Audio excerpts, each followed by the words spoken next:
ముందు అనుకున్న ప్రకారం అయితే 2 వారాల కిందటే ఖైదీ నెంబర్ 150 ఆడియో విడుదల కావాల్సింది. కానీ ఆడియో రిలీజ్ కోసం 2 డేట్లను కోరి ఆ తర్వాత ఆ వేడుకి రద్దు చేసేశారు. విజయవాడలో జరగాల్సిన ప్రీ రిలీజ్ ఈవెంట్ కూడా డిసెంబర్ చివరి వారం నుంచి జనవరి 4కు వాయిదా పడింది. ఇప్పుడు 4 నుంచి 7కి ఈ కార్యక్రమాన్ని పోస్ట్పోన్ చేశారు. ఆ రోజు మాత్రం వేడుక పక్కా అంటున్నారు. సినిమా విడుదలకు కేవలం 4 రోజులే ఉండగా ఈ వేడుక చేయడం ఒకంత నిరాశ కలిగించేదే. ముందే ప్రీ రిలీజ్ ఈవెంట్ అయి ఉంటే దాని తాలూకు ఎఫెక్ట్ ప్రమోషన్లకు కలిసొచ్చేది. సినిమా మీద హైప్ మరింత పెరిగేది.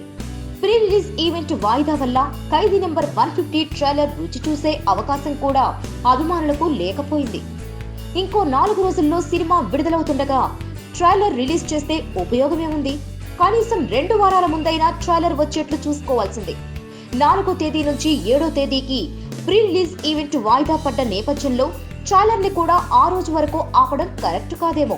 ముందు అనుకున్న 4వ తారీఖునే ట్రైలర్ వదిలేస్తే బెటర్. ఇంతకు ముందు ధృవ విషయంలో అల్లు అరవింద్ ఇలాగే చేశాడు. ప్రీ రిలీజ్ ఈవెంట్ జరగడానికి వారం ముందే ప్రత్యేకంగా ట్రైలర్ లాంచ్ కోసం ఓ కార్యక్రమం పెట్టాడు. ట్రైలర్ ముందే జనాల్లోకి వెళ్తే ప్రీ రిలీజ్ ఈవెంట్ నాటికి హైప్ బాగా పెరిగింది. మరి ఖైదీ నెంబర్ 150 ట్రైలర్ విషయంలో ఏం జరుగుతుందో చూడాలి. Please subscribe. Hi, it's me Purna. Please subscribe.